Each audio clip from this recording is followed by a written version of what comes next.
pencernaan, berikut di sini adalah gambar sistem pencernaan. Ya, sistem pencernaan adalah proses yang dilakukan oleh sekelompok organ tubuh manusia untuk memecah dan mengolah makanan agar nutrisinya dapat diserap oleh tubuh. Nah, nutrisi yang didapat akan disalurkan lagi ke seluruh tubuh untuk digunakan sebagai energi atau menjadi fungsi organ lainnya. Sedangkan untuk sisa makanan yang tidak dapat diurai, dicerna, atau diserap akan dikeluarkan melalui urin atau feses saat buang air besar atau buang air kecil. Nah, proses pencernaan manusia itu ada dua proses, yaitu secara mekanik dan secara kimiawi. Nah, pencernaan secara mekanik adalah proses pencernaan makanan yang mengunyah dan ditelan sampai menjadi seperti bubur. Lalu untuk yang proses yang kedua itu adalah mencerna secara kimiawi, adalah proses pencernaan makanan dengan menggunakan enzim yang selanjutnya akan menghancurkan ikatan-ikatan senyawa kompleks yang ada pada makanan tersebut. Enzim-enzim tersebut dibutuhkan karena saat membentuk makanan utuh, senyawa di dalamnya masih dalam bentuk molekul-molekul kompleks atau makromolekul yang terdiri dari lemak, karbohidrat, protein, dan asam nukleik. Sistem pencernaan yang pertama itu adalah mulut. Nah, di sini saya akan taruh gambarnya. Mulut. Organ sistem pencernaan yaitu mulut, bagian awal masuknya makanan ke dalam tubuh. Jadi awal masuknya makanan ke dalam tubuh. Nah, di dalam mulut ini terdapat gigi, lidah, kelenjar ludah, dan kelenjar ludah. Nah, gigi ini berfungsi untuk apa? Untuk menghancurkan makanan secara mekanis. Sedangkan lidah itu berfungsi untuk mengatur makanan saat dikunyah dan menelan. Sedangkan secara kimiawi, kelenjar ludah yang mengandung enzim peptialin berfungsi memecah zat tepung menjadi zat gula. Yang kedua, sistem pencernaan yang kedua itu adalah kerongkongan. Nah, kerongkongan adalah saluran yang panjang yang berperan menghubungkan mulut dengan lambung. Selain itu, kerongkongan juga berhubungan dengan organ hidung yang berfungsi memproduksi udara. Jadi nanti ada kerongkongan itu ada dua katup. Kalau kita lagi makan, katupnya udara itu akan tertutup.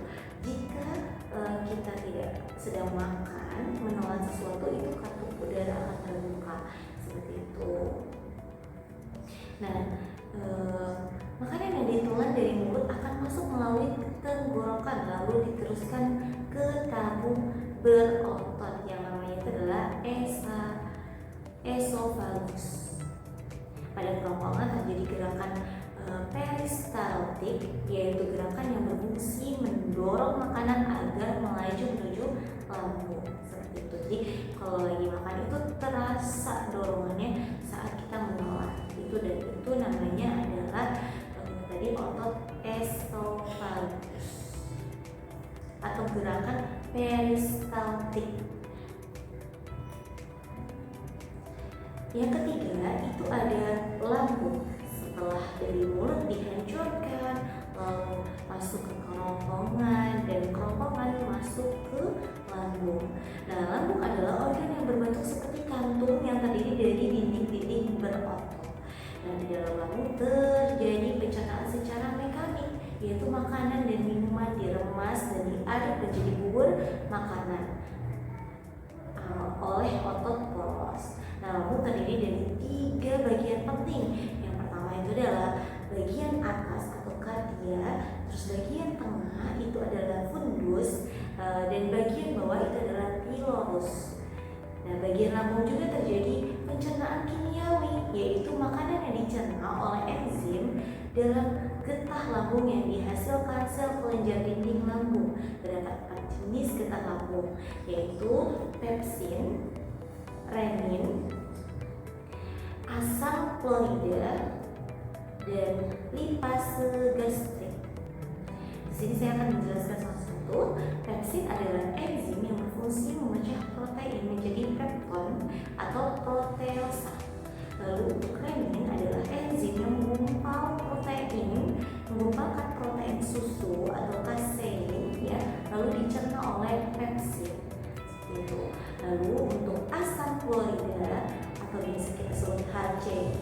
zat asam yang fungsinya membunuh kuman dan bakteri pada makanan serta mengaktifkan pepsinogen menjadi pepsid.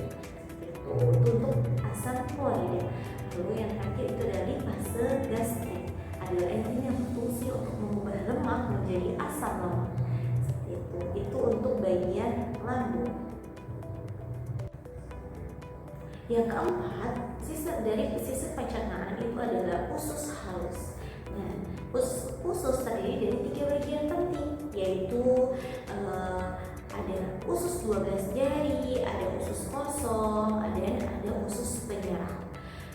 Untuk usus 12 jari adalah bagian usus setelah lambung yang berfungsi untuk menyalurkan makanan ke usus halus dan mencerna makanan secara kimiawi. Ada 2 muara saluran pada usus 12 jari, yaitu ada getah pankreas dan ada kantung empedu. Enzim yang disekresikan oleh getah halus seperti enzim enterokinase dan tripsin, erepsin, dan disakarase dan lipase. Selanjutnya, yang kedua itu adalah usus kosong atau bisa kita katakan adalah jejunum. Jejunum adalah permukaan usus kosong yang terdapat jonot-jonot usus yang disebut dengan villi. Apa itu villi? Apa fungsinya? Villi itu adalah berfungsi memperluas permukaan usus untuk menyerap makanan. Ada sekitar 90% penyerapan nutrisi terdapat di usus halus ini, yang selanjutnya diedarkan ke dalam aliran darah dan limpa. Dan terakhir, yang ketiga itu adalah usus penyerap.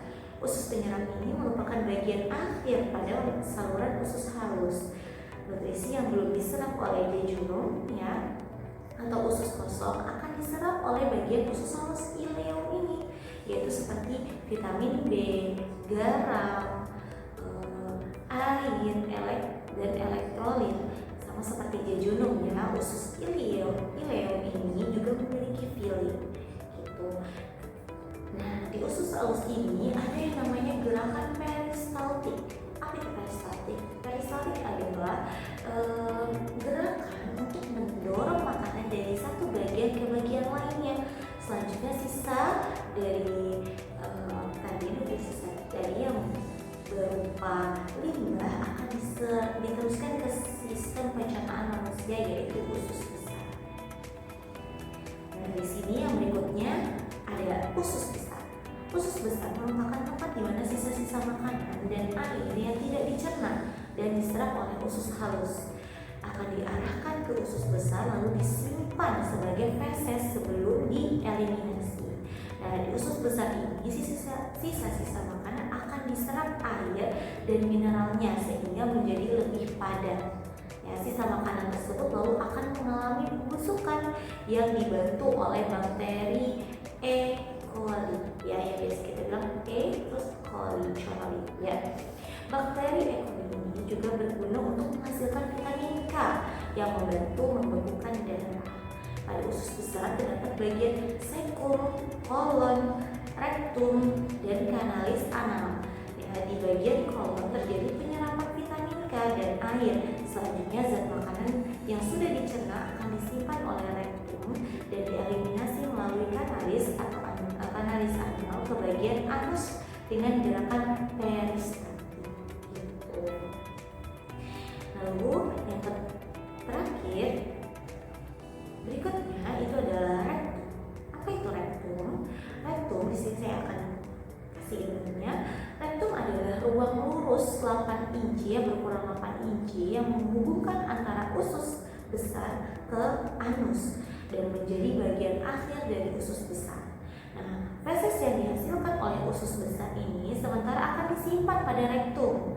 Nah, selanjutnya menumpuk feses pada rektum akan menuju saraf ke otak yang menimbulkan rasa ingin buang air besar. Jadi si rektum ini akan menyimpan feses kita, lalu akan memicu, kalau itu udah penuh itu akan memicu saraf otak kita menimbulkan rasa ingin buang air besar, seperti itu. Dan jalur yang terakhir atau pencernaan terakhir itu adalah anus. Sini saya kasih gambarnya. Dan anus adalah bagian akhir dari sistem pencernaan manusia ini. Anus dikelilingi oleh otot-otot sphincter yang